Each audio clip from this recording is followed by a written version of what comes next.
你記住，真正有貴相嘅人有4個特徵。唔係嘛？邊4個？我有冇啊吓？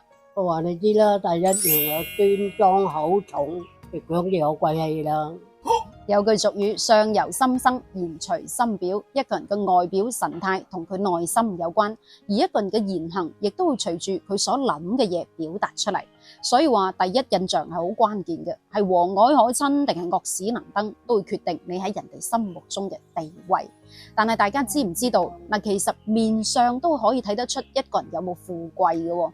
嗱，晚清4大名臣之一嘅閱人無數嘅曾國藩，佢就喺《冰鑑》一書裏面提出過4種識人術嘅經驗。擁有呢4種特徵嘅人，非富則貴。咁若然你遇到嘅話，一定要深交，睇下你身邊有冇咯。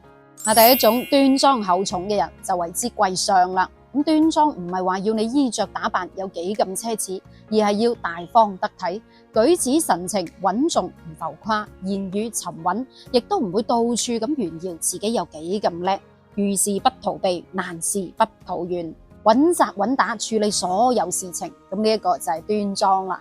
而厚重係指謙遜、為人和善、穩重從容嘅人。根據後人記載，被稱為千古第一人嘅曾國藩，佢就係一個端莊厚重嘅人啦。行步路都零舍慢啲，穩重啲，講嘢嘅語速亦都好慢，既中肯又有條理。咁對應翻生活上都係嘅，一啲有領導風範嘅人，言行舉止都係大方得體、端莊厚重，連個眼神都有一種親近而又壓迫不怒而威嘅感覺。咁呢一種端莊厚重嘅人，非富則貴啊！咁亦都有人總結話，通常端莊厚重嘅人嘅相貌，面部豐滿有肉，笑容滿面，面帶慈祥；而相反嗰啲頭尖額窄、面無四兩肉、眼神飄忽不定嘅，性格陰陰沉沉，呢一種多數係小人。咁你又覺得準唔準吓？咁第二樣又係咩呢？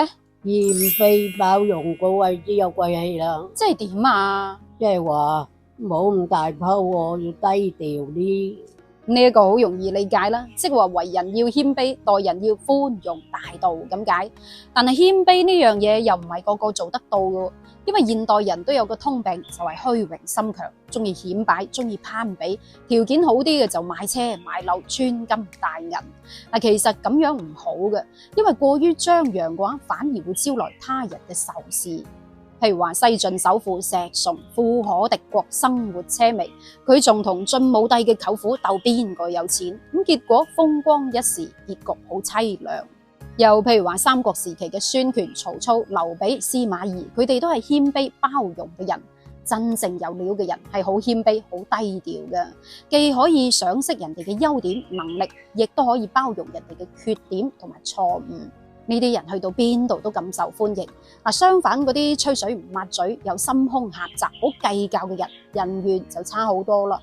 咁第三樣呢，是有規著嘅啦。即係點啊？做事要有頭有尾，咁就可以知有貴氣啦。